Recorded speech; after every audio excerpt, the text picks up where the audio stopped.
Hello, bonsoir. Reconnaissez-vous, comme moi j'ai l'habitude de vous dire, je suis l'une des personnes les plus aimées du monde.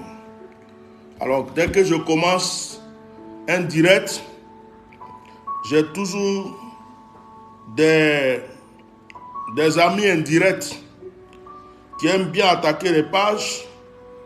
Le direct a été attaqué. Voilà, le direct a été attaqué.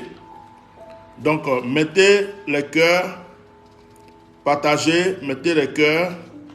La deuxième partie, tous ceux qui étaient connectés au direct de l'autre côté, revenez ici, s'il vous plaît. Voilà. Le direct a été attaqué. Je suis en train de repartager pour vous, pour que vous sachiez que je suis ici. Vérifiez bien, c'est marqué deuxième partie. Mettez les cœurs, protégez le direct. Mais ce n'est pas de votre faute, parce que deux fois vous mettez les cœurs. Vous mettez les cœurs, mais on ne les voit pas. Parce que tellement ils ont mis la page en restreint que ça n'a rien donné. Les gens attaquent beaucoup. Alors là, ce soir, ils se sont dit, qu'est-ce qu'il va nous raconter encore? Et ils sont venus attaquer. C'est à vous de protéger par vos likes. C'est à vous de protéger par vos likes. Voilà. Donc, protégez par vos likes, protégez. On va continuer le direct ici. Parce que ça a été coupé, hein, carrément. Il y a une personne qui m'a envoyé un message. On l'a mis en restreint. Tout simplement, je peux voir. Que se passe-t-il? Voilà. Il y a une personne. Il y a un problème. Il y a une personne qui m'a envoyé un message. Ils ont mis sa page en restreint pour 2 jours. Simplement parce qu'elle allait sur le direct. Voilà. Est-ce que vous pouvez me montrer le message que je trouve tout à l'heure? Ou bien, c'est pas la peine. Ah, ok. Il y a une personne qui m'a envoyé un message. Elle allait sur le direct. Et puis, ils ont mis sa page automatiquement en restreint. Ils ont mis, vous êtes en restreint pour 2 jours. Bêtement comme ça. Hein. Simplement parce que la personne est partie sur le direct. Vous vous rendez compte un peu? Vous vous rendez compte un peu des ennemis que j'ai. Quand vous voyez 18 vues, 20 vues là, ce n'est pas les vues qui regardent le direct. Hein. Les vues qui regardent le direct, c'est des milliers de vues. C'est des centaines de vues. C'est beaucoup de personnes. Mais tellement que c'est attaqué, voilà. Tellement que c'est attaqué, voilà. Vous voyez, deux fois vous êtes là, vous ne comprenez pas pourquoi il y a 17 vues, pourquoi il y a 20 vues. Je suis en train de partager pour recommencer. Alors, cette fois-ci, on va être sérieux. On va aller directement. Alors, je vais demander à mes frères qui sont arrivés, pour ceux qui n'ont pas suivi le premier direct, c'est 2 frères qui, depuis longtemps, cherchent à me voir pour me poser des questions. Ils préfèrent rester dans l'anonymat pour ne pas qu'on les voie, parce qu'ils préfèrent rester en sécurité. Alors, ils sont venus me poser des questions concernant certaines choses, les questions que les gens se posent sur moi, parce qu'ils me suivent et ils ne comprennent pas beaucoup de choses, certaines choses. Alors aujourd'hui, je les ai permis, j'ai permis de venir me voir parce que je suis en retraite dans ma résidence, je les ai permis de venir. Alors, ils ont commencé à me poser des questions sur certains points. Dans le premier direct, vous allez voir, j'ai mis un peu de comédie, de rigolade dedans. Je ne vais pas le refaire ici parce que là, je sens que ça devient sérieux. La seule chose que je vais leur demander, c'est de reposer les questions dès le début, parce que si certaines personnes tombent sur ce direct et qu'elles n'ont pas vu le premier direct, elles ne vont pas comprendre. Donc, ces personnes ne veulent pas se présenter. Ils ne veulent pas qu'on les voie. Parce qu'ils se disent, par mesure de sécurité, ils préfèrent rester dans l'anonymat. Et ils me posent des questions qu'ils ont préparées. Je ne suis pas au courant de leurs questions, mais moi je réponds. Parce que je n'ai rien à cacher, je n'ai rien à craindre. Voilà. Et puis, Après, j'aurais voulu donner un petit enseignement sur la bénédiction. On a commencé un premier direct. Malheureusement, le direct a été coupé. On ne sait même pas pourquoi. Donc là, j'ai relancé un deuxième pour avoir le temps. Je vais me taire maintenant, leur donner la parole et puis on va y aller. Donc mon frère, ma soeur, voilà, c'est à vous. On attaque et puis on y va. Alors d'accord, merci homme de Dieu. Voilà, comme je disais dans le premier direct, voilà, nous voulons garder l'anonymat juste pour des raisons de sécurité. Voilà. Alors on va continuer. Alors, je reprends encore la question de début. Merci également à vos followers, à toutes ces personnes qui vous suivent. Alors, la question, elle est simple.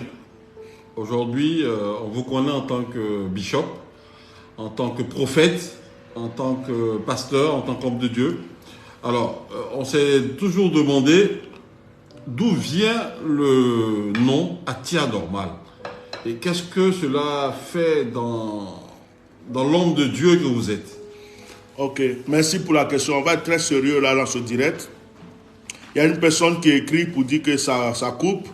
Alors, je te demande, mon frère, de mettre des cœurs, de liker. N'arrêtez surtout pas de liker, de mettre des cœurs. Voilà, je suis désolé de vous dire ça. Mais ne likez pas trop, n'appuyez pas trop sur les likes parce qu'ils vont vous bloquer pour rien. Likez un peu, vous arrêtez. Après, vous likez un peu, vous arrêtez. Si vous faites trop, puisqu'il y a des gens qui sont en train de mettre la page en restreint, c'est comme si vous les combattez. Et puis, ils vont vous mettre, ils vont attaquer votre page pour rien, bêtement comme ça. Parce que quand ils voient que vous insistez sur les likes, c'est comme si vous êtes en train de les concurrencer. Voilà. Donc, vous likez un peu, vous vous posez un peu, vous likez un peu. Alors, je réponds à la question de mon frère. Je suis désolé pour les coupures, hein. Ça, on n'a pas le choix. La question, c'est que le frère m'a demandé pourquoi je porte le nom d'Atia Normal. Atia Normal veut dire quoi? Parce que je suis serviteur de Dieu, bishop, apôtre, prophète. Bon, dans la première vidéo que vous allez voir, j'en ai parlé. J'ai dit que c'est un nom, un surnom que j'ai comme ça pour, en fait, minimiser certaines choses. Pourquoi? Parce que Atia Normal, je l'ai reçu pendant un programme où il y avait tellement de miracles, de guérisons, ou même en dansant comme ça, des malades guérissaient, il y avait des choses extraordinaires. Et j'ai des enfants qui commençaient à dire, ah, le père, tu n'es pas normal, tu es Atia Normal. Et ce surnom est venu sur moi. Alors, j'ai été pasteur, j'ai été évangéliste, j'ai été consacré apôtre, j'ai été consacré évêque. Aujourd'hui, j'exerce un ministère sacerdotal. Je ne sais même pas si je suis prophète, si je suis apôtre, si je suis pasteur. Chacun me donne le titre qu'il a envie. Celui qui veut m'appeler frère, il n'a qu'à m'appeler frère. Celui qui veut m'appeler monsieur, il n'a qu'à m'appeler monsieur. Ce n'est pas un problème. Parce que ça ne retire pas l'onction qui est dans ma vie. Mais Atia Normal pour moi, c'est au moment où il y a des révélations qui arrivent. C'est au moment où il y a des choses très sérieuses qui arrivent. C'est au moment où je sens l'onction. C'est au moment où je vais révéler des choses fortes. C'est à partir de ce moment-là que je commence à dire deux fois Atia Normal. Parce qu'en fait, c'est une manière de m'exprimer, de pousser des cris. Voilà. Donc ceux qui ne comprennent pas, c'est ça. Atia Normal dans ma langue, les baoulés, ça veut dire quelqu'un qui n'est pas normal. Quelqu'un qui est au-delà de la normalité. Quelqu'un qui est extraordinaire. Voilà, que Dieu vous bénisse. On va aller un peu vite parce qu'avec toutes ces coupures-là, j'essaie de répondre un peu vite pour ne pas... Voilà, parce que je sens que les guerriers se sont levés là. Alors, nous vous remercions déjà pour cette réponse. Alors, moi, j'ai juste envie de demander quelque chose qui est tout simple. Je sais que nos internautes qui nous suivent ont besoin de cette question-là. Alors, aujourd'hui, dans vos directs, vous parlez politique, vous parlez people, c'est-à-dire que les artistes... En fait, vous parlez de beaucoup de sujets en même temps. Alors, moi, en tant que chrétien, j'ai juste une question à vous poser. Quel est le message que vous adressez aux enfants de Dieu? Qu'est-ce qu'on doit retenir de tout cela? Ça, c'est vraiment une question, hein? Alors, le frère me demande, souvent je parle de politique, souvent je parle de... En fait, mon frère, je voulais dire à tout le monde, à vous et à ceux qui m'écoutent, moi-même qui suis assis ici, là, je cherche à me comprendre, je ne me comprends pas. C'est pourquoi j'aime prononcer le mot athée anormal. Parce que je ne me comprends pas. Des fois, moi-même, je m'assois et puis je me demande qui je suis, tu es qui? Parce que, en fait, je peux être assis tranquillement en train de regarder la télé ou bien de prier ou de méditer. Je ne connais pas quelqu'un et puis, paf, je reçois un message, telle personne là, telle situation là, il faut que tu interviennes. C'est comme on me lance un message. Ce n'est pas le fait que je regarde les réseaux sociaux et puis je vois un buzz et que je rentre dans le buzz. Si c'était ainsi, vous allez voir que dans la plupart de tous les buzz, regardez par exemple les buzz de la Côte d'Ivoire. Est-ce que vous me voyez dans tous les buzz? Quand ils ont parlé de Sérédié, de je ne sais pas quoi, la vie de Sérédié, ils ont parlé, vous ne m'avez pas vu dedans. Parce que je n'ai reçu aucun message. Je ne suis pas là pour en fait rentrer, sortir sur les sujets. Ce n'est pas ça le problème. Et le problème politique, c'est quoi? C'est que je suis un homme de Dieu. Je suis au-delà du prophète. Et le prophète ou l'homme de Dieu, c'est l'œil, la bouche et les oreilles de Dieu. Donc quand Dieu a un message à donner, il cherche de fois un homme, un être humain, par qui il va adresser le message. Je suis désolé que ça soit sur moi que ça tombe souvent. Peut-être parce que Dieu m'a donné un courage, Dieu m'a donné une volonté, où il sait que s'il envoie ce message, je vais le délivrer. C'est peut-être pour ça que ça me tombe là-dessus parfois. Vous voyez? C'est peut-être pour cela que ça me tombe là-dessus parfois. Donc, tenez celui-ci. Coupé pour vous. C'est peut-être pour cela que ça me tombe là-dessus parfois. Donc, être toujours en train de parler de ceci ou cela, ce n'est pas des choses que j'invente. Je ne me lève pas pour dire aujourd'hui, oh, ce matin je me suis levé, je vais aller parler de tel sujet. Non, non, non. Moi, ça vient par inspiration. Si tu me vois parler de Gbagbo, c'est que j'étais là en priant ou en méditant, ou j'ai reçu un message, voilà telle chose, et puis je parle selon ce que j'ai reçu. Si je parle de Soro, c'est ce que j'ai reçu. Si je parle d'Alassane, c'est ce que j'ai reçu. Mais, tout dernièrement, il y a eu un cas d'un jeune DJ congélateur avec un, comment on appelle, manager confirmé. Normalement, ça ne m'intéresse pas, ce genre de choses. Mais j'étais là un jour, le Seigneur m'a mis à cœur de donner des conseils à manager confirmé. Pour lui dire d'arrêter de pleurer sur les réseaux sociaux, de venir toujours se justifier, sinon il va perdre. Je lui ai donné des conseils. Je suis sûr qu'il s'est caché pour écouter ma vidéo. Parce que quand je le regarde actuellement là, ce n'est pas la même personne qui venait toujours, vous avez dit ça, mais je n'ai jamais fait ça, vous avez fait ça. Mais maintenant là, il s'occupe de ce qu'il a à faire. Et en plus, je lui ai dit d'économiser parce que je ne le vois pas être artiste pour des années et des années. Il a un temps de gloire qui est arrivé, ça va s'arrêter. Ça, c'est ce que j'ai reçu. Je lui ai dit, après, c'est fini. Quand j'ai reçu un message sur Soro Diom, ce n'est pas parce que je mange avec Soro Diom, je dors avec lui. Je suis venu, je lui ai dit ce que j'ai à dire. Moi, j'ai vu qu'on veut l'empoisonner. J'ai vu qu'on veut le tuer. J'ai vu que son clan va se diviser. Que dans son clan, les gens ont commencé à payer des gens. Ils ont commencé à endormir des gens. Même, on voit des signes même. Il y a des gens qui ne sont plus avec Soro, mais qui prennent le nom de Soro actuellement. Donc, moi, je suis venu dire ce que j'ai à dire. Après, c'est fini. Donc, sincèrement, je vais dire à tout le monde, parce que la question que vous posez est l'importante, c'est pourquoi j'insiste. Si vous posez cette question, c'est que beaucoup de personnes se la posent. En fait, mes sujets ne viennent pas par hasard. Si on veut commencer là, ça vient de loin. Un enfant est mort dans une piscine. J'étais en Martinique tranquillement. L'onction est descendu sur moi. J'ai commencé à défendre la maman de cet enfant comme si je le connaissais. Après, j'ai défendu des gens qui dormaient dans un cimetière parce qu'on a cassé leur maison. Après, j'ai commencé à défendre Gbagbo Laurent, Simon Gbagbo, Blé Goudé. Après, j'ai commencé à parler un peu de Soro Diom. Après, pendant ce même moment, j'ai parlé de Didier Arafat à un certain moment. Je ne connais pas Didier Arafat. Quand il est mort, Chez nous, on appelle ça combien. Et c'est pas comment. On dirait que quelque chose est descendu sur moi. Il était en transe, en train d'expliquer la mort de Didier Arafat, comme si je vivais avec lui, comme s'il est venu pour qu'il parle de sa part.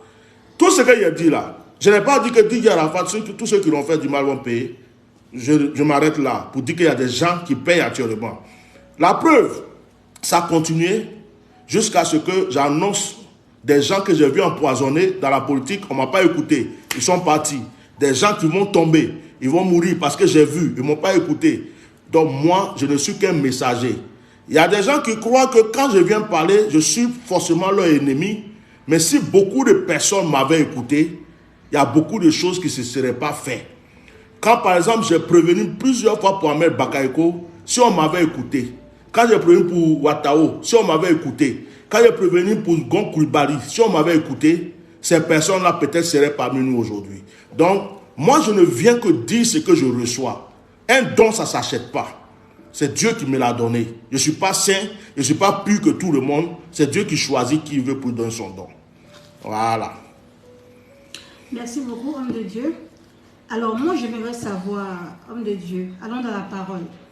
Dites-moi, on nous enseigne de servir Dieu en plein temps. Mais le concerné lui-même, c'est-à-dire Dieu, nous dit si on ne travaille pas, on ne mange pas. Et ça dit que vous qui servez Dieu en plein temps, vous mangez sur les quêtes ou les dîmes des fidèles. Ça, c'est une question. Hein? La Bible dit l'ouvrier mérite son salaire. Exactement. Je commence ma question en disant, si un homme de Dieu mange par rapport aux dîmes et les offrandes des fidèles, ce n'est pas un péché. Parce qu'il est écrit dans Galates chapitre 6, verset 6, que celui qui enseigne, celui qu'on enseigne, fasse part de tous ses biens à celui qui l'enseigne. En réalité, si tu lis ce verset de Galates 6, 6, dit, moi qui t'enseigne là, tout ce que tu as là, c'est pour moi. Moi, comme je suis à normal, je vais exagérer. Ta femme même là, c'est ma femme. Ton enfant, hey, c'est une manière de parler, on ne va pas m'attacher ici. Ton enfant, c'est pas ça là, je sentais la question pour m'attacher là. Ton enfant, c'est mon enfant. Ton argent, c'est mon argent. Ton compte bancaire, c'est mon compte bancaire. Ta voiture, c'est ma voiture. Ta maison, c'est ma maison. Si je peux exagérer, je suis à terre normale. Là, je peux mettre un peu de petits trucs, des guinzeries dedans. Si j'ai envie de chier, ça, là, il ne fallait pas que je dise ça. Si j'ai envie d'aller aux toilettes, c'est mieux, non? J'ai envie d'aller aux toilettes et que tu es assis sur les toilettes. Si je dis, sors des toilettes, je vais m'asseoir, tu sors. Je suis ton. C'est quoi le problème? C'est écrit dans la Bible. La Bible dit, les premiers chrétiens, là, ils vendaient tous leurs biens. Ils déposaient devant les fidèles. Aujourd'hui, là, les gens donnent une dîme, ils se plaignent. Ils donnent une offrande, ils se plaignent. Donc la question c'est quoi? Est-ce que c'est sur Dieu dit Dieu dit de travailler? Pour répondre à la question, pas se mélanger. La question est la suivante. Voilà. Vous nous enseignez souvent de servir Dieu en plein temps. En plein temps. Voilà. Ce qui veut dire que le boulot, le métier que vous faites, c'est l'œuvre de Dieu, servir Dieu. Or, le même Dieu lui-même dit, si tu ne travailles pas, tu ne manges pas. Ah, c'est une question piège. Plein temps là, c'est ça qui a tué beaucoup de gens aujourd'hui. Expliquez-nous.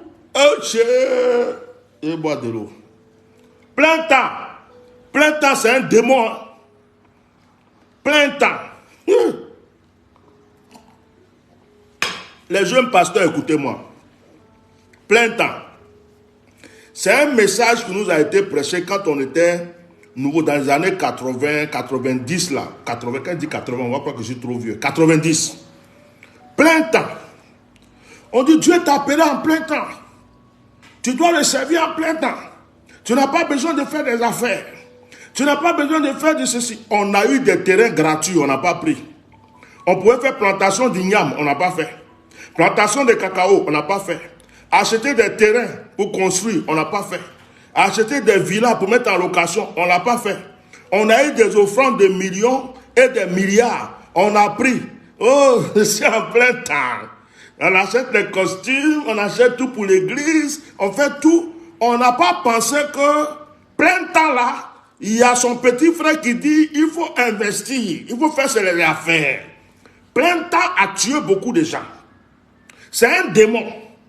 Donc, aujourd'hui, là, ceux qui sont en train de dire, Dieu m'a appelé à plein temps, je me consacre à ça. Mon frère, tu vas mourir pauvre. Tu vas mourir pauvre. Parce que, plein temps, là, les personnes qui te font offrande, là, ils ont des soucis chez eux à la maison aussi. Mettez les cœurs, hein. Ne laissez pas le direct se bloquer. Les personnes qui font les offrandes, ils ont aussi des choses à régler dans leur vie. Donc, le problème, c'est quoi? C'est que quand les gens font des offrandes, font les dîmes, à un certain moment, toi-même, le pasteur, là, le prophète, là, tu dois être à mesure aussi même de participer. Un pasteur qui ne paye pas dîme, c'est un voleur. Bishop, moi, je ne sais pas pourquoi il a dit ça, mais c'est venu. Un pasteur qui a dîme, qui ne paye pas dîme des dîmes, c'est un escroc. Est-ce que vous me comprenez? Parce que le mot plein temps, les gens l'ont mal compris. Plein temps, ça veut dire que tu es consacré entièrement, mais plein temps, ça ne t'empêche pas, même si tu es en plein temps, que tu ne travailles pas dans une société ou dans une entreprise, où tu n'es pas un commerçant. Rien ne t'empêche de faire des affaires avec tes fidèles. Rien ne t'empêche d'ouvrir un commerce et d'embaucher tes fidèles qui te font des comptes rendus. Rien ne t'empêche d'être directeur d'une société. Rien ne t'empêche de faire du sport, de l'import, import-sport. Rien ne t'empêche d'avoir un champ de cacao avec des manœuvres que tu vas avoir de temps en temps. Rien ne t'empêche d'entreprendre, de construire, mettre en location. Mais à notre temps, on ne nous a pas enseigné ça. On nous a fait croire que plein temps là, il faut rester là. Dieu va venir mettre sucre dans ta bouche. Dieu va mettre bonbons dans ta bouche. Dieu va mettre manger dans ta bouche. Et il y a beaucoup de pasteurs des années 90 qui sont devenus pauvres et misérables. Pourtant, ils avaient l'onction. Ils avaient tout. Ils ont eu des offrandes. Ils ont eu toutes les grâces. Ils ont eu toutes les bénédictions. Donc la question là, j'aime cette question. Est-ce que plein temps là, ça nous permet de travailler? Oui. Pasteur, prophète, les offrandes que Dieu te donne là, paye la dîme des dîmes. Nourris ta famille. Investis un peu. Quand tu peux acheter un terrain, achète. Quand tu peux construire, construis. Si tu peux faire plantation de quelque chose, fais. Entreprends quelque chose. Parce qu'un jour, tes enfants seront là, tu ne seras plus là, il faut qu'ils mangent. Il n'y a aucun chrétien qui va venir dire à tes enfants, votre papa ne vit plus, je suis venu vous aider. Voilà notre frère Kakou, c'est vrai qui est parti. Heureusement que Madame Kakou est une femme battante. Madame Kakou est une femme battante. Si cette femme ne s'était pas levée pour lutter, pour prendre soin de sa vie et de ses enfants, je vous assure que tous les enfants de Kakou, tous les collègues de Kakou, tous les amis de Kakou Souverain n'auraient jamais donné 5 francs à cette personne, à cette femme. Aujourd'hui, il y a des gens qui respectent Madame Kakou parce qu'elle est assise. Mais en réalité, là, si elle n'était pas assise là, ils allaient se moquer de « Oh, c'est là, son mari a libéré onction, touché, touché, tombé, tombé, la voilà aujourd'hui. » Mais Dieu a fait, elle n'est pas dans la honte. Donc, méfiez-vous du plein temps. Tu es en plein temps. Regardez, les Américains n'ont pas de problème. Hein. Les Américains sont en plein temps, mais ils ont des immeubles. Ils ont des écoles. Ils ont des universités. Ils ont des business. Ils ont des trucs. Tu vois, le pasteur, il est assis. Il n'attend pas dîme des chrétiens pour manger. Si les chrétiens veulent payer dîme, ils n'ont qu'à payer. S'ils ne veulent pas payer dîme, il ne faut pas, ils vont payer. Il est à l'aise. Ça, c'est le premier volet de la question. Mais, est-ce que le pasteur vit des dîmes? Deuxième, est-ce qu'il vit des dîmes et des offrandes du chrétien? Oui. Un chrétien qui ne veut pas que le pasteur vive de ses dîmes, de ses offrandes, c'est un chrétien raté. Tu dois même prier pour que le pasteur mange tes dîmes et tes offrandes. Oui. Ça va, ma réponse? Oui, ça va. Ok. Alors, homme de Dieu, Ouais. sans vouloir abuser, votre église est située où? On fait l'église là. Mon église est située où? L'église, d'abord, ce qu'on appelle l'église, elle est universelle. Dans mon esprit, à moi, le catholique, c'est un chrétien. Le baptiste, c'est un chrétien. Le pentecôtiste, c'est un chrétien. C'est-à-dire que je suis arrivé à un point où je ne m'appuie pas sur les dénominations. Parce que quand on dit votre église, je deviens Jésus-Christ. Mon église, c'est tous les enfants de Dieu. À part que j'ai un ministère. J'ai créé un ministère. Je suis président fondateur d'un ministère. J'ai des églises dans plusieurs pays. J'ai des enfants spirituels dans plusieurs pays. Moi-même, j'ai arrêté mon église qui est en France. Suite à des épreuves qu'on avait vécues, j'ai stoppé un peu. Pourquoi? Parce que je ne peux pas m'asseoir. Je suis quelqu'un qui est toujours invité. Quelqu'un que Dieu envoie toujours en mission. Donc, si j'ouvre une église aujourd'hui, il faut que j'aie un pasteur qui est digne de confiance, qui est là, qui marche dans mon onction. Je le consacre. Il est là. Je peux ouvrir l'église à Paris aujourd'hui si je veux. Je vais ouvrir l'église à Bordeaux si je veux. Je vais ouvrir l'église dans n'importe quel pays je veux. Mais il faut qu'un pasteur soit là. Sinon, c'est pour faire un programme 2 jours, 3 jours, pour que l'église soit remplie là. Ça c'est mon domaine. Il n'y a même pas de problème. Mais il faut qu'il y ait le pasteur qui va gérer les brebis. Et j'ai essayé comme ça plusieurs fois. En Côte d'Ivoire, j'avais une dizaine d'églises. Hein. J'ai mis des jeunes pasteurs que j'ai cru en eux. J'ai investi, j'ai donné de l'argent, j'ai donné tout ce qu'il faut. J'ai même acheté des sonos, tout. Bon, quand ça commence à monter un peu, ils détournent l'église, ils donnent leur nom à eux, ou bien ils prennent les fidèles. Si on nous a offert un terrain, ils prennent le terrain, ils changent tout. Bon, je ne vais pas faire parler avec tout le monde. Donc, je les laisse.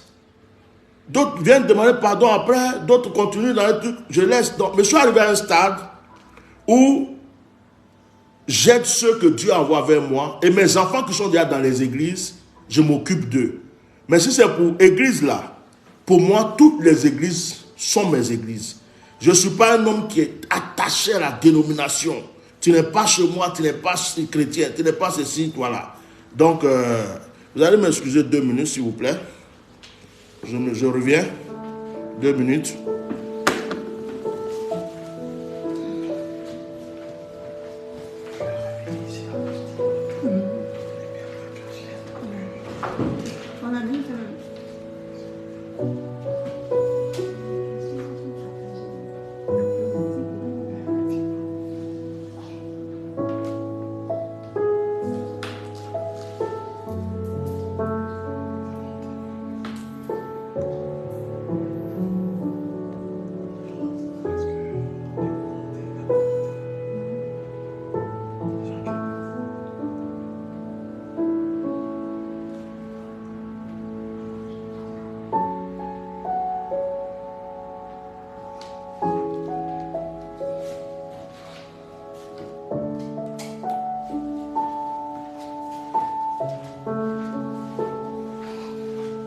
Mettez les cœurs. On ne voit pas vos cœurs là. Mettez les cœurs. Si vous êtes sur le direct, mettez les cœurs.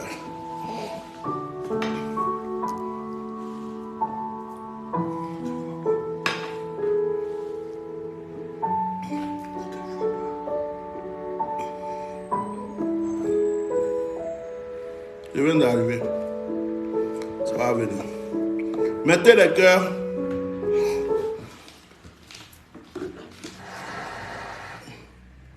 Mettez les cœurs. Diminuez le son. Mettez les cœurs. Merci. Oui, vous avez d'autres questions? Alors, merci pour toutes ces réponses. Alors, on a une question. Moi, j'aimerais revenir un peu sur la politique. Attendez, je diminue le son là, parce que je l'ai mis un peu fort. Merci. Donc, je voulais revenir un peu sur la politique parce que vous en avez tellement parlé ces temps-ci. Alors, moi, ce que j'ai envie de poser comme question, elle est très simple. Est-ce que déjà un homme de Dieu doit se mêler des affaires politiques?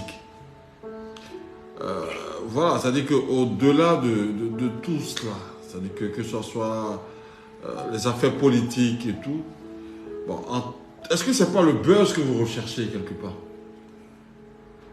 Parce que nous, on a l'impression que bon, peut-être que c'est pour des vues, c'est vraiment pour parler de vous, pour qu'on sache voilà, qu'il y a matière normale qui existe. Bon, on veut savoir, qu'est-ce qu'il en est exactement? Ok, mettez les cœurs s'il vous plaît mes frères et sœurs, partagez le direct, mettez les cœurs. Est-ce qu'un homme de Dieu doit faire la politique? Moi, je vais répondre directement oui. La politique, c'est quoi? La politique, c'est la gestion d'une société. Et déjà, dans un couple, il y a la politique. La Bible dit qu'il y a l'homme qui est le chef de la famille, la femme est le second, les enfants sont, on va dire, les adeptes. Tu comprends? L'église, c'est une politique. Il y a le pasteur, il a ses adjoints, les assistants, dénomination, un groupe de ça, groupe de ceci, il y a une organisation bien prévue dans l'église. C'est une politique. Alors quand on dit tout ça et puis on va dans la Bible, quand on arrive dans la Bible, nous voyons que Abraham était un homme politique. Abraham, je commence par lui parce que c'est le père de la foi. Si Abraham n'était pas un homme politique, comment Abraham peut se lever pour aller combattre Sodome et Gomorrhe? Il allait attaquer une nation. C'est un problème d'État. Il allait attaquer des rois. C'est un problème d'État. Je ne sais pas si je me fais comprendre. On dit que Lot a eu des problèmes. Abraham s'est mêlé. Il allait mener la guerre. On laisse tomber Abraham. On va aller chez quelqu'un même qui était roi. David. Est-ce qu'un roi, ce n'est pas un président?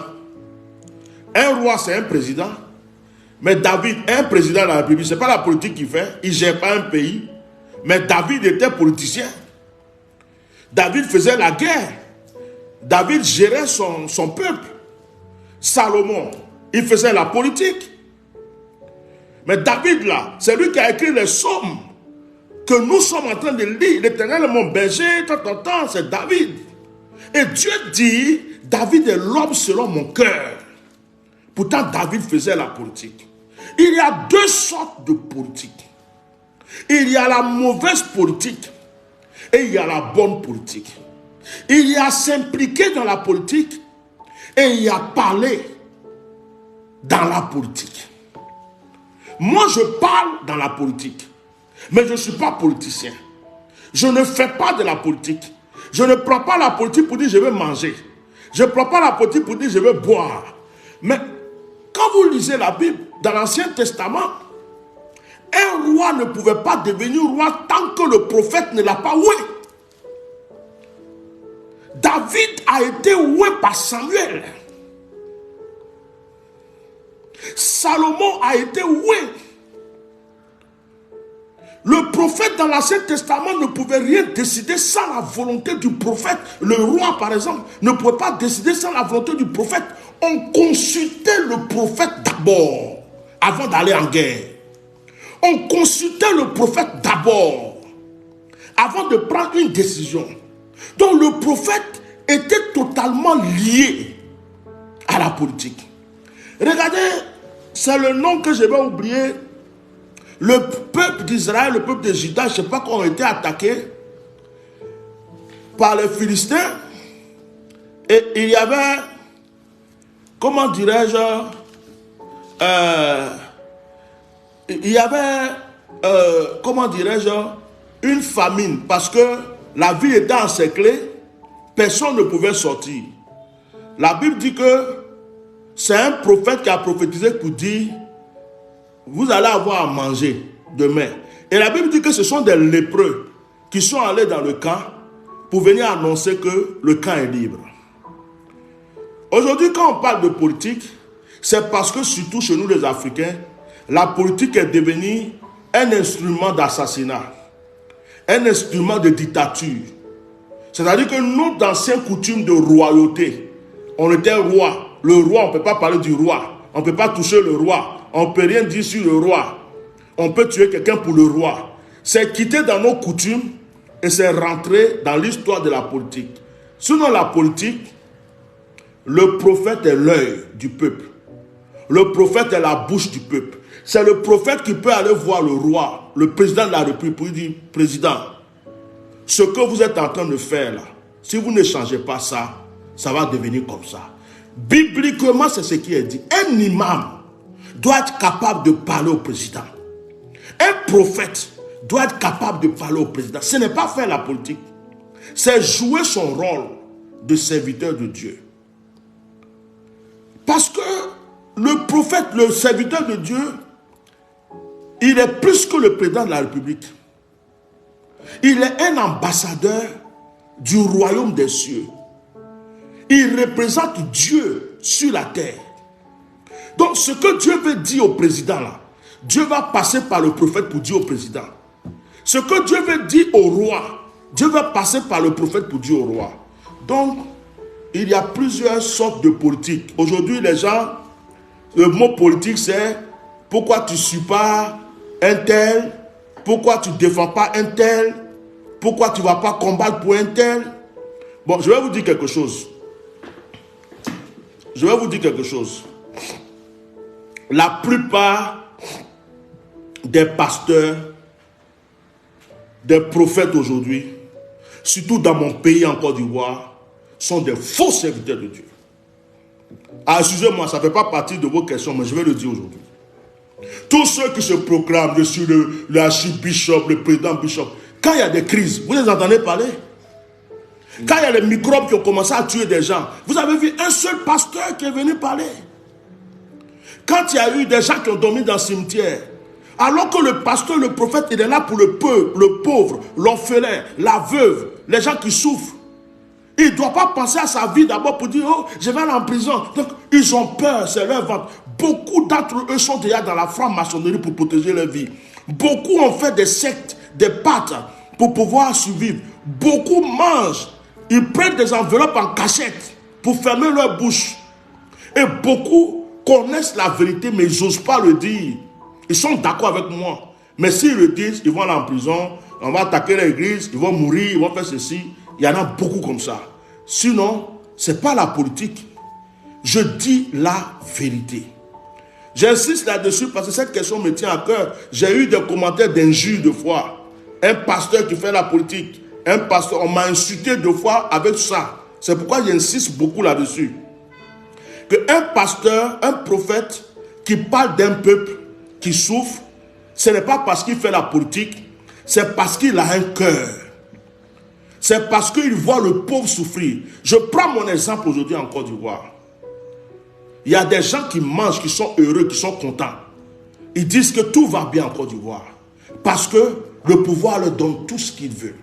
Ils peuvent insulter, ils peuvent injurier, ils peuvent tuer, ils peuvent attaquer, ils peuvent faire ce qu'ils veulent. Ils n'auront jamais de problème. Mais il y a un petit groupe qui est là qui pleure. D'autres même qui ne peuvent pas avoir de travail. Ils ne peuvent pas, c'est-à-dire qu'on a géré leur compte. D'autres sont en exil, d'autres sont en prison, d'autres sont réfugiés quelque part. Avec mon cœur de serviteur de Dieu, j'ai mal. C'est pourquoi souvent je m'assois pour parler. Sinon, je n'ai pas besoin d'être ministre, d'être maire, d'être préfet, d'être ambassadeur. Le seul rôle que moi je peux jouer un jour dans la politique, c'est peut-être être conseiller d'une personnalité. Pour lui dire, je prie, Dieu me dit, Dieu m'a dit ça.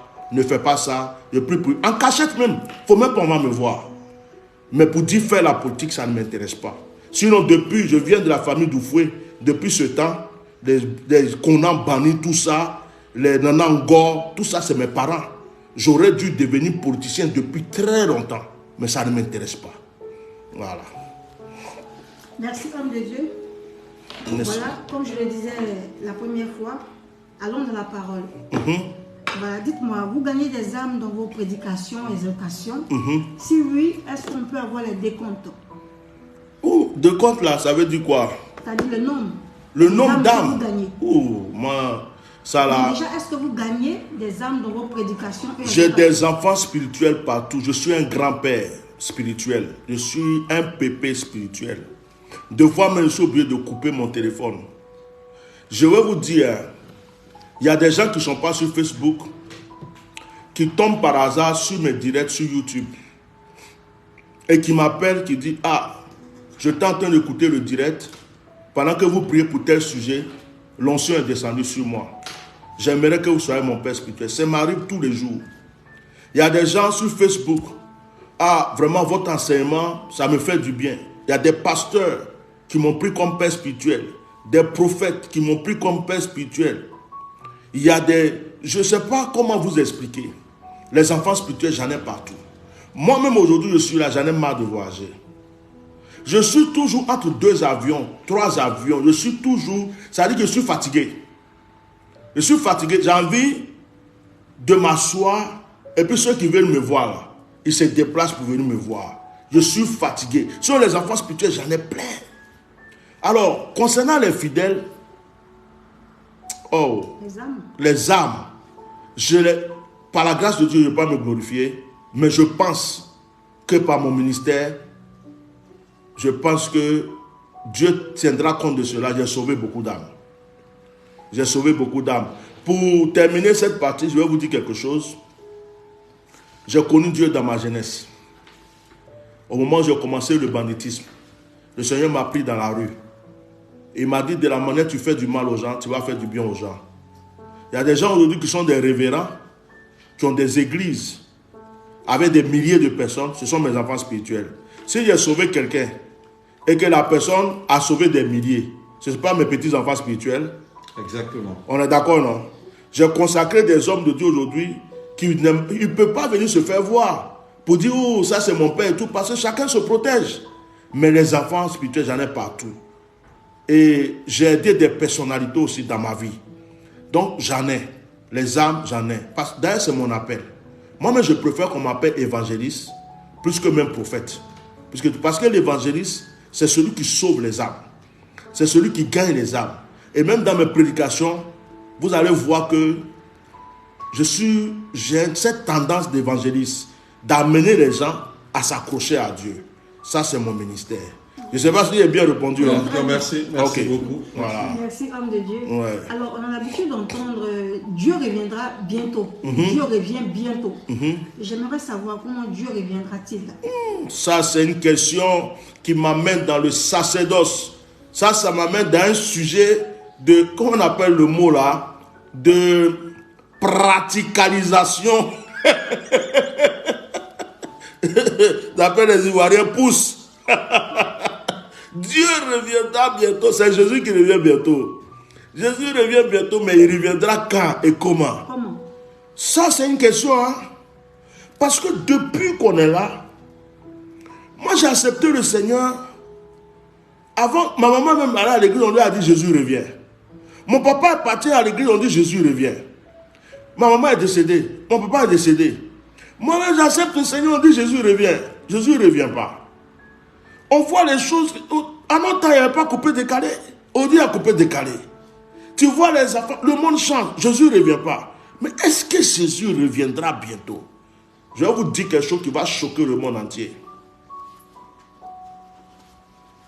Les gens pensent que Dieu, c'est un vieux babu qui est assis sur un trône avec 2 pieds et 2 mains.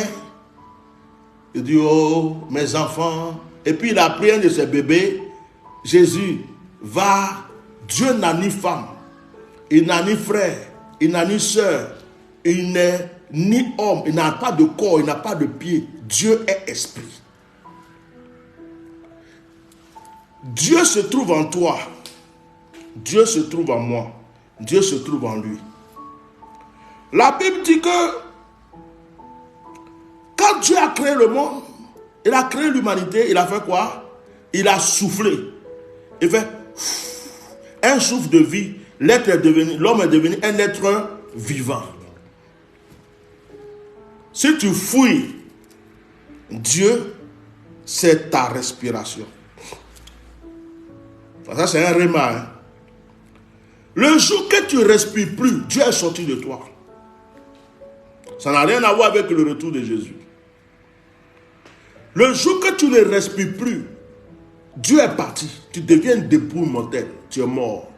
Tant que tu respires, Dieu attend. C'est pourquoi les gens, quand ils attaquent les gens, oh, le musulman n'est pas sauvé, le chrétien n'est pas sauvé, le baptiste, je dis, chaque être humain possède Dieu en lui, même l'animisme. Le féticheur que tu vois là, tu ne sais même pas s'il va devenir pasteur demain. Il y a même le pasteur que tu vois là, tu ne sais même pas s'il va devenir féticheur demain.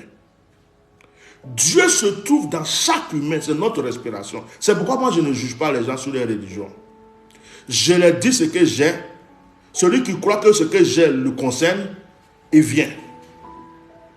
Je leur présente ce qui me fait du bien. S'il veut suivre, il vient. J'ai des musulmans qui me consultent. J'ai des chrétiens qui me consultent. J'ai même des animistes qui me consultent. Excusez-moi, je vais répondre à la question. Jésus revient, il revient quand? Comment? Et comment? Comment il revient? Bon, la Bible dit qu'il viendra sur des nuées avant d'arriver. D'abord, les chrétiens qui ont ceci vont dans l'Apocalypse, ils vont disparaître. L'épouse de Christ va d'abord partir. Donc, quand nous-mêmes, on entendait ça au début, là, moi et Tiens, ils m'ont mis à Tiens normal. J'étais dans la chasteté, toujours je jeûnais comme ça. Il dit, si Jésus vient demain, il faut qu'il m'enlève aussi. J'ai fait ça jusqu'à pendant des années, Jésus n'est pas venu. Il dit, Jésus dans son affaire, là, c'est compliqué. Il va venir quand? Pour enlever l'église. Mes pères spirituels, mais d'autres sont morts devant moi. Jésus n'est pas venu nous enlever. Frère, l'enlèvement là, que la Bible dit là, étudions ça bien encore. Ma soeur, comment il va venir là? Si elle te dit que moi qui suis assis là, je peux te décrire, parce que la Bible, ce sont des frères humains comme nous, qui ont reçu des révélations qui ont été inspirées par Dieu, qui l'ont écrites. Un homme a des failles. Un homme peut faire des erreurs. La Bible a été traduite et retraduite plusieurs fois.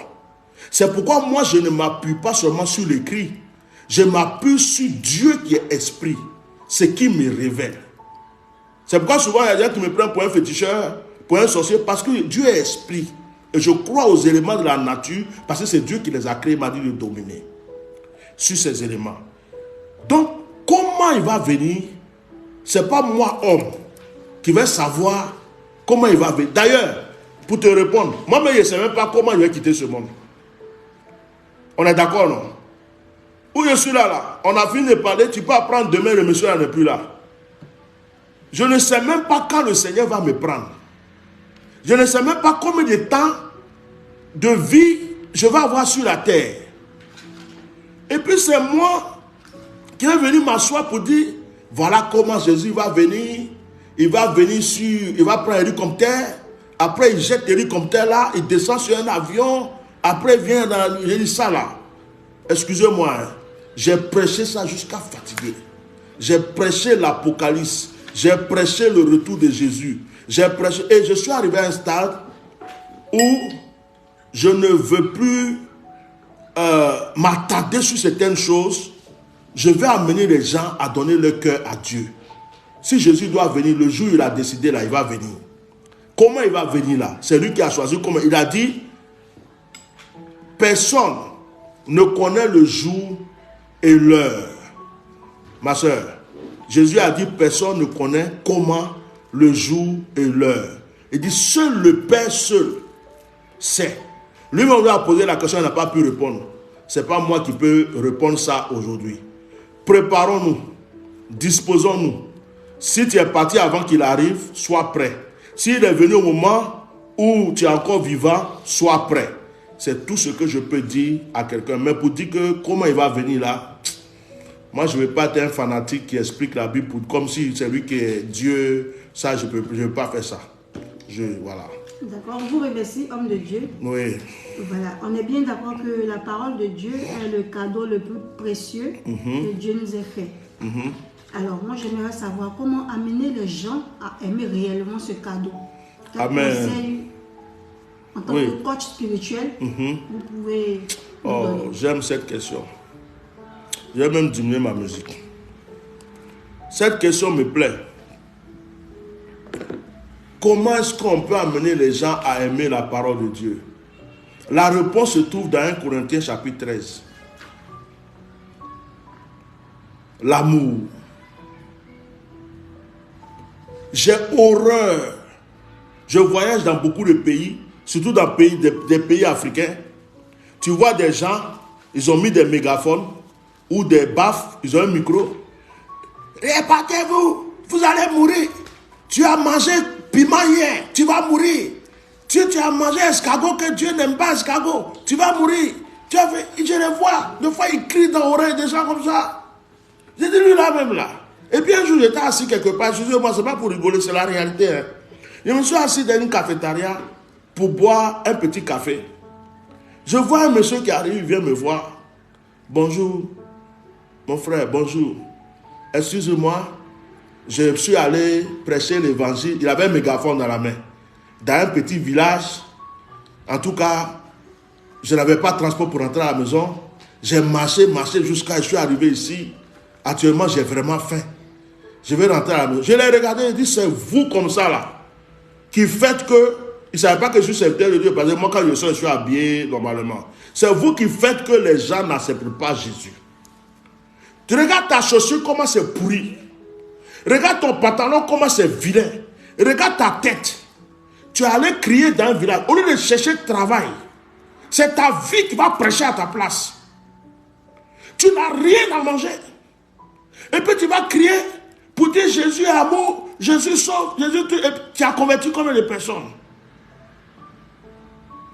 Est-ce que vous me suivez? On vous suit. Tu as converti. Où je suis assis là, je ne suis pas milliardaire, je ne suis pas millionnaire. Mais il y a quelqu'un qui va me regarder en train de passer. Quand je suis dans un aéroport, même les gens veulent des autographes.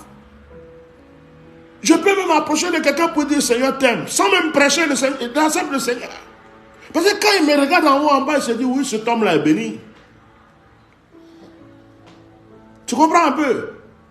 Mais ils sont là, ils crient. Et puis il y a d'autres qui rentrent dans les cours. Ils vont prêcher. Ma soeur, si tu ne te répands pas, comment tu peux aller en face d'une prostituée? Tu ne sais pas qu'est-ce qu'elle a vécu dans sa vie.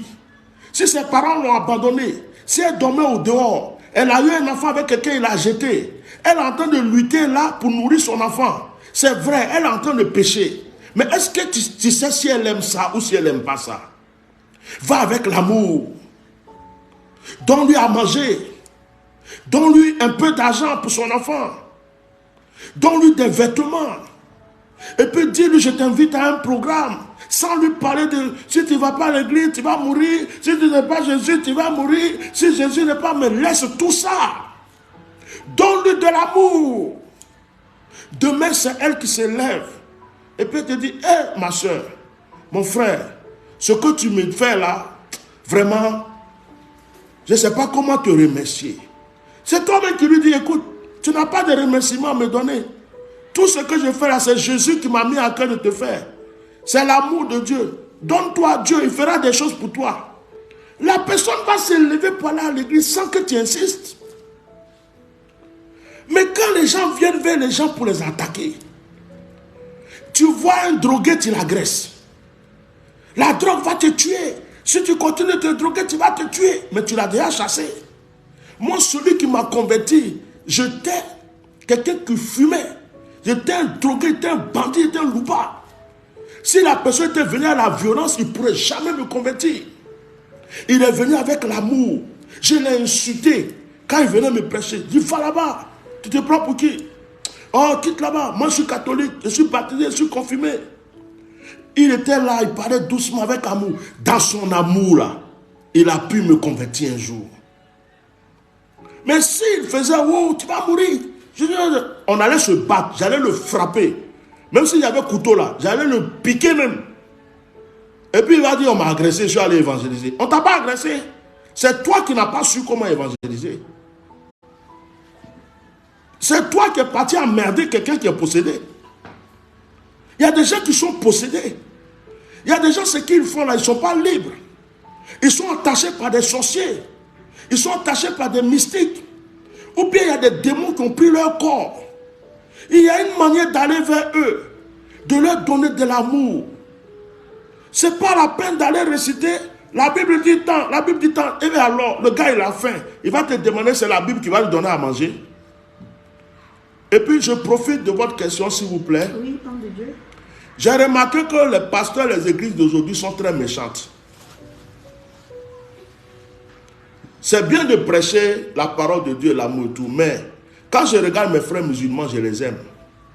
Ils font des dons. Ils font des offrandes. Ils vont ils donnent aux mendiants. Ils donnent aux veuves. Les pasteurs, aujourd'hui, vont être multimilliardaires. 2 voitures, 3 voitures, 4 voitures, la cathédrale. Dans leurs églises, de fois, il y a des pauvres. Il y a des gens qui ont des diplômes, qui n'ont pas de travail. Ils ne peuvent pas créer d'entreprise pour eux. Ils ne peuvent pas aider les gens, mais ils prêchent l'amour, ils ne donnent pas l'amour. Ils ne vont pas dans les orphelinats pour aider. Tu veux qu'un musulman se convertisse, va lui donner de l'amour.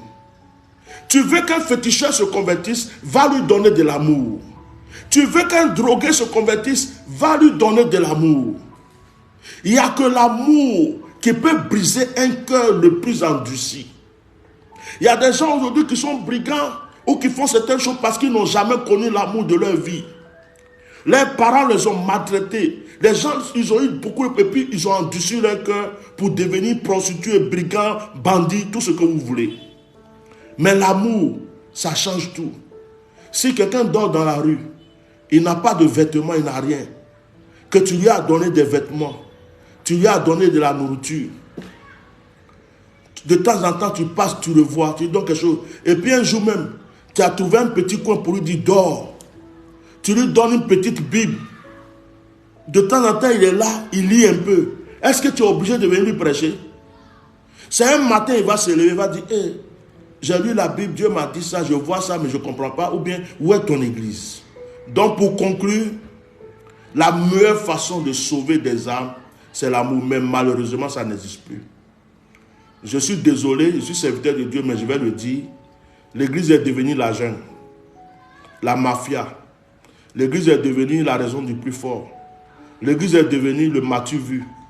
L'église est devenue, je suis le plus puissant, je suis le plus fort. Des pasteurs s'entretuent entre eux, s'empoisonnent, se déchirent, se combattent, se jugent. La Bible même dit que si ton frère a péché là, mets-toi à genoux, prie pour lui, va vers lui pour l'aider. Tu vas voir un pasteur qui va se lever en train d'attaquer un prophète parce que le prophète a dit ça sur les réseaux sociaux. Pourtant, il n'a même pas pris le temps de prier pour lui. Il n'a pas pris le temps de chercher à le voir pour discuter avec lui. Les gens se mangent entre eux. Et des fois, les païens nous regardent. Mais il y a beaucoup de chrétiens qui ont quitté le christianisme, sont devenus musulmans. Hein. D'autres sont retournés dans le monde. Hein. Il y a beaucoup qui ont abandonné la foi. Il y a même des pasteurs qui ont tout abandonné. Moi, j'ai des pasteurs qui ont pleuré devant moi 2 fois pour dire qu'ils ne veulent plus servir Dieu. Et c'est dommage que l'amour revienne dans l'église. Alors, nous vous remercions pour toutes ces réponses. Je pense qu'on a pris beaucoup de temps quand même pour cet échange. On va vous laisser vous reposer, mais bien avant cela, on aimerait quand même vous poser une dernière question. Parce que tout à l'heure, en fait, dans votre réponse, vous avez donné quelque chose qui m'a intéressé. Alors, revenons un peu en Côte d'Ivoire, parce que vous êtes ivoirien d'origine. Alors, ce qu'on voulait savoir, est-ce que les serviteurs de Dieu en Côte d'Ivoire, ils sont unis? Et s'ils ne le sont pas, en tout cas, quelle est votre vision pour créer l'union entre vous, hommes de Dieu? Parce que quelque part, vous restez un repère pour nous en tant que fidèles. Alors, si vous-même, vous n'êtes pas unis, comment est-ce que vous pouvez unir ou convertir ou donner de l'amour à votre prochain? Je vais m'arrêter là. Ok. Et je vous dis merci encore pour votre accueil. Okay. La Bible dit que ce n'est pas ce qui entre dans la bouche qui souille, c'est ce qui sort. Malheureusement, chacun a son cœur. Si moi j'ai décidé d'être méchant, personne ne peut venir me convaincre de ne plus être méchant. Je prends mon exemple. Il y a des gens qui me trouvent trop con, bête, trop gentil. J'ai même des enfants spirituels qui j'avais une enfant spirituelle qui travaillait à l'ONU, qui était une personnalité qui m'appelait un jour pour me gronder. Parce qu'elle se croyait que parce qu'elle m'envoie de temps en temps des offrandes, elle a le droit de me gronder. Elle m'appelle, papa, je ne suis pas content de toi. Elle dit, mais qu'est-ce qui se passe? Tu es trop accessible. Tu es trop accessible. Mais un homme de Dieu comme toi, avec l'onction que tu as, comment tu peux être accessible comme ça? Tu as besoin de garde-corps. Tu as besoin de ceci. Je dis, ma fille, pardon, laisse-moi dans ce que je suis. Le jour que je me fais protéger, je sais pourquoi il me fait protéger. Mais pour le moment là, les gens qui s'approchent, c'est comme ça que Dieu veut que je sois. laisse-moi comme ça. Ah, un homme de Dieu, tu viens à Abidjan, tu montes dans les taxis comme ça, il n'y a pas de garde de corps, il n'y a pas, tu peux pas, il faut qu'on loue une voiture pour toi, il faut que tu achètes une voiture. Je dis, pardon. Pardon. Et pourquoi je dis ça? Chacun a son cœur. Aujourd'hui, là, pour dire que quelqu'un peut réconcilier tous les pasteurs, tous ces faux, c'est un menteur. Ouh, c'est pas possible. C'est pas possible. Tu as ton église à côté même là. Tu fais un programme. L'autre aussi fait un programme dans le même moment là. Il va envoyer ses enfants spirituels pour aller déchirer tes affiches. À Paris, on a vu des pasteurs devant leur église. L'église est là, l'église est là. Ils ont des fidèles qui interpellent les gens dans la rue. Oh, c'est ici, on t'a invité. Oh, c'est pas lui qui les a invités. On a vu des pasteurs se battre à cause d'offrandes. On est arrivé à un niveau où on doit se concentrer sur la future génération. C'est mon combat. Nous là, on peut dire qu'on a raté beaucoup de choses. Il y a beaucoup de choses qu'on n'a pas pris au sérieux. On a raté beaucoup de choses. Pour dire que moi aujourd'hui, je peux réconcilier tout le monde, non. J'ai des ennemis, ils ne veulent pas entendre parler de moi. J'ai des amis. Donc ça veut dire que ça sera toujours de clan en clan, de groupe en groupe. Tout ce qu'on peut faire, c'est rester en prière. Mais il y a une chose qui peut créer cette réconciliation. Pendant que je parle, Dieu me met ça à l'esprit. C'est ce qu'on appelle le réveil spirituel. C'est pourquoi le diable n'aime pas le réveil spirituel. Le réveil spirituel, c'est quoi? C'est l'onction qui est descendue presque dans les années 90. Où tu es là, tu entends, il y a des miracles ici. Il y a un féticheur qui se convertit. Il y a un franc-maçon qui est venu te donner à Jésus. C'est ce réveil spirituel-là, où l'onction, les gens passent dans la rue. Ils ont la guérison, la délivrance. Ça veut dire que là, on est occupé à servir Dieu, quoi. On n'a plus le temps pour les petits détails. Mais aujourd'hui, les serviteurs de Dieu s'ennuient. Ils s'ennuient dans leurs églises. Faut pas avoir se mentir. C'est les fesses des femmes on regarde maintenant. Là, j'ai gâté à faire. Ils vont m'attaquer. C'est-à-dire que maman pasteur même là, le jeune qui chante bien à la chorale là, elle le regarde, elle est fan de lui.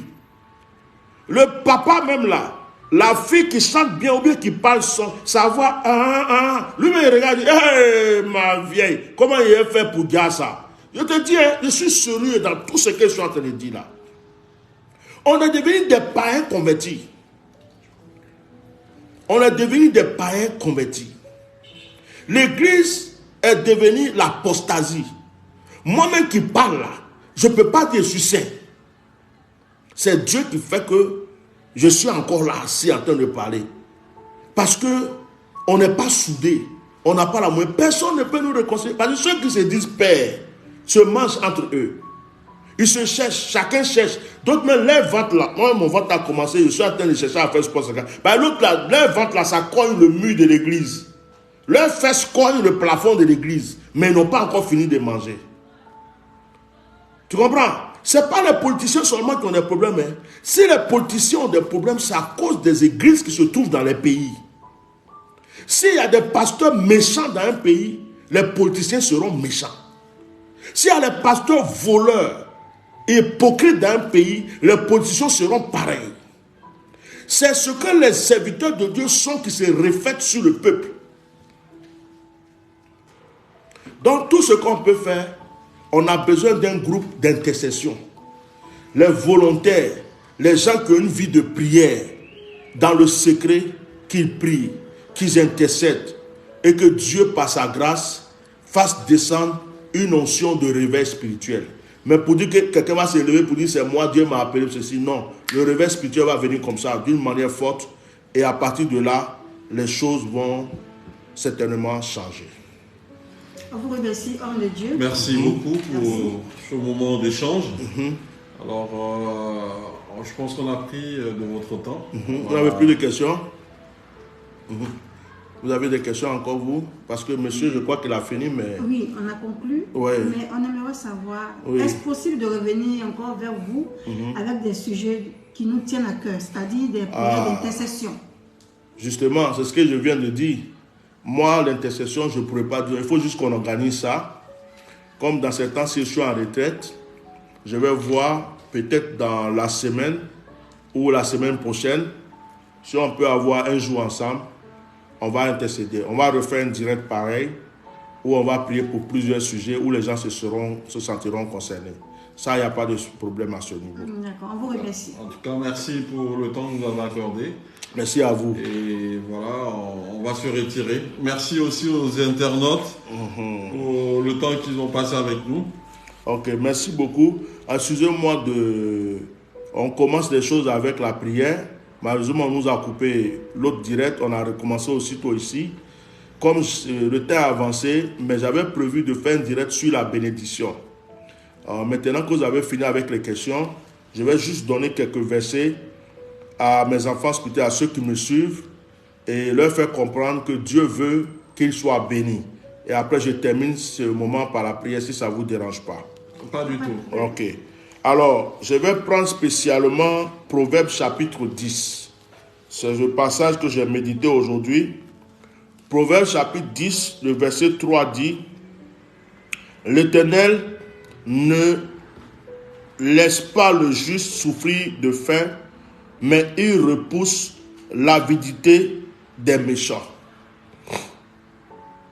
Celui qui agit d'une main lâche s'appauvrit, mais la main des dirigeants enrichit. » Le verset 15 dit « La fortune est pour le riche une ville forte.